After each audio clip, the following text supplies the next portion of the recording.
अस्सलाम वालेकुम dear students. आप लोगों की सेहत व सलामती के लिए अल्लाह ताला से दुआ गो हूँ। अल्लाह ताला हम सबको अपने हिफ्ज़ व अमान में रखे। हम लोग डिस्कस करने जा रहे हैं प्लांट टिश्यूज़ को, चैप्टर नंबर 4 बायोलॉजी 9th।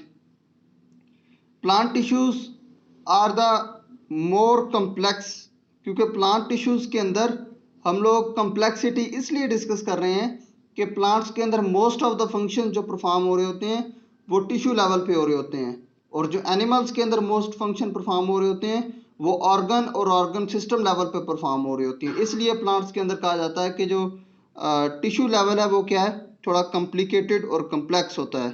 अब प्लांट के टिश्यूज़ को हम दो तरह की कैटेगरीज में डिवाइड करेंगे, सिंपल टिश्यूज़ और उसके बाद कंपाउंड टिश्यूज़। सिंपल ऐसे जो एक ही तरह के सेल से मिलकर बने हों, और कंपाउंड ऐसे जिनके अंदर एक या एक से ज़्यादा तरह के क्या हों, सेल्स मौजूद हों और वो सेल्स मिलकर टिश्यू बनाएं। For example xylem and phloem.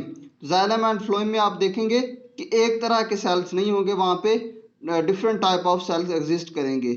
सबसे पहले हम डिस्कस करने जा रहे हैं सिंपल टिश्यूज़ को। The tissues which are made of single type of cells are simple tissues. They are of two types. One है इनकी फर्स्ट टाइप नंबर, वो है मेरिस्टेमेटिक टिश्यूज, और उसके बाद permanent tissues. Meristem tissues are those tissues which have ability to divide, जिनके अंदर division की सलाहियत मौजूद हो उनको कहते हैं meristematic tissues. These tissues are composed of cells which have the ability to divide. The cells are thin-walled, have large nucleus and small or no vacuoles. क्योंकि ये सेल जैसे ही बनते हैं वैसे ही आगे डिवीजन के लिए फिर चले जाते हैं, तो इनको खुराक को स्टोर करने की, वेस्ट को स्टोर करने की ज़रूरत नहीं पड़ती, इसलिए इनके अंदर वैक्यूल्स प्रोमिनेंट नहीं होते और न्यूक्लियस लार्ज होता है। साइटोप्लाज्म क्या होता है, न्यूक्लियस टू साइटोप्लाज्म रेशो ये स्मॉल होती है, क्योंकि न्यूक्लियस क्या है, जो लार्ज क्वांटिटी में इसलिए है कि सेल ने अगेन एंड अगेन डिवीजन के लिए जाना है। They do not have intercellular spaces among them. Two main type of meristematic tissues are recognised in plants. एक है एपिकल मेरिस्टम, दूसरी है लेटरल मेरिस्टम। एपिकल तो अपेक्स से निकला है, अपेक्स का मतलब होता है चोटी, मतलब टॉप।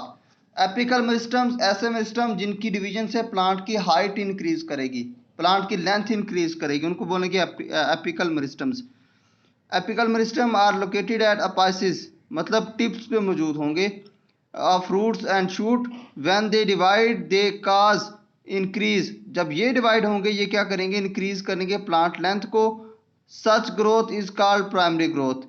अब स्टूडेंट्स, प्लांट्स के अंदर दो तरह की ग्रोथ हम देख रहे होते हैं, प्राइमरी एंड सेकेंडरी ग्रोथ। जब एपिकल मेरिस्टम्स डिवाइड करेंगे, पहले ही मैं बता चुका हूं कि ये टिप्स पे मौजूद होंगे और इलोंगेट करेंगे या प्लांट की लेंथ को क्या करेंगे, इंक्रीज।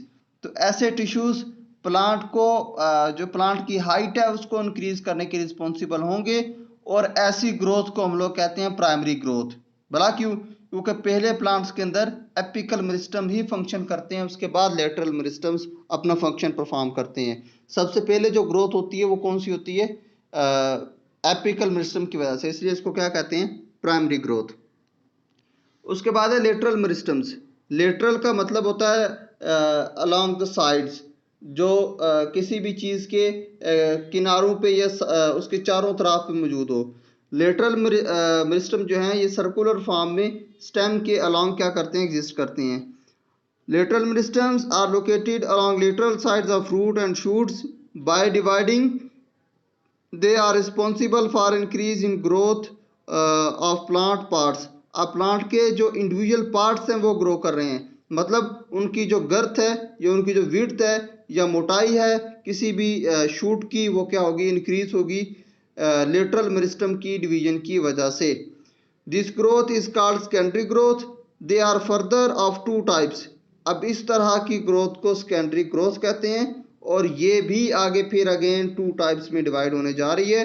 वन है वास्कुलर कैम्बियम। अब वास्कुलर कैम्बियम, जो वास्कुलर टिश्यूज हैं उनके गिर्द जो कैम्बियम मौजूद होगी, जो स्पेस मौजूद होगी, जो टिश्यूज मौजूद होंगे। अब वास्कुलर टिश्यूज किन्हें कहती हैं, जाइलम और फ्लोएम को। मतलब जाइलम और फ्लोएम को जो चीज़ कवर कर रही है कैम्बियम, उसमें जब ग्रोथ होगी उसको बोलेंगे वास्कुलर कैम्बियम। और दूसरी होगी कॉर कैम्बियम, जो कॉर्टेक्स के सेल्स के अंदर ग्रोथ हो रही होगी। Located between xylem and phloem, xylem और फ्लोएम के बिटवीन जो कैम्बियम मौजूद होगी वो भी डिवाइड करेगी और उससे क्या होगी, प्लांट की गर्थ इंक्रीज हो रही है। और उसके बाद दूसरे नंबर पे कॉर्टेक्स के जो सेल्स हैं in the outer lateral side of plants, जो कॉर्टेक्स है बाहर, उसके जो सेल्स हैं वो भी डिवाइड कर रहे हैं, लेकिन कहाँ, लेटरली, मतलब वो अपवर्ड तो उसकी लेंथ इंक्रीज नहीं कर सकते, लेकिन उसकी जो गर्थ है, उसकी जो मोटाई है, उसमें ज़रूर क्या कर रहे हैं, इजाफा कर रहे हैं। अब आप लोगों को ये नज़र आ रहा है नीचे डायग्रामेटिकली भी वो दिखा रहा है जाइलम और जो फ्लोएम है उसको, और उसके बाद वो वास्कुलर कैम्बियम को भी दिखा रहा है। ये जो आपको ब्लैक डॉट में ब्लैक लाइन से नज़र आ रही है ना, जाइलम और फ्लोएम के दरमियान राइट साइड पे फर्स्ट लेबल किया हुआ वास्कुलर कैम्बियम को, उसके बाद कॉर्टेक्स को और कोर को। कॉर्टेक्स मतलब outermost layer of the cells और कोर का मतलब है डेड सेल्स। कॉर्टेक्स और कोर के दरमियान भी स्टूडेंट्स आप लोगों को वो एक लेयर दिखा रहा है जिसको कह रहा है कोर कैम्बियम। तो वास्कुलर कैम्बियम, अब ऐसा है ना, जब ये ब्लैक लाइन आप इसको मोटा करते जाएंगे, इसकी थिकनेस इंक्रीज करते जाएंगे, तो प्लांट के जो स्टेम है उसकी थिकनेस भी क्या होती जाएगी, इंक्रीज। इसी तरह से जब कोर कैम्बियम को थिक करते जाएंगे तो थिकनेस तब भी प्लांट की क्या होगी, इंक्रीज होगी। तो जो लेफ्ट साइड पे डायग्राम है उसमें वो दिखा रहा है एपिकल मेरिस्टम को एपेक्स पे, रूट कैप के अंदर, ठीक है, और जो लेटरल मेरिस्टम्स हैं वो कहाँ पे मौजूद होंगे, साइड्स पे। तो ये थी हमारे पास डिस्कशन प्लांट टिश्यूज़ के हवाले से, जिसमें हम लोगों ने मेरिस्टेमेटिक टिश्यूज़ को डिस्कस किया है।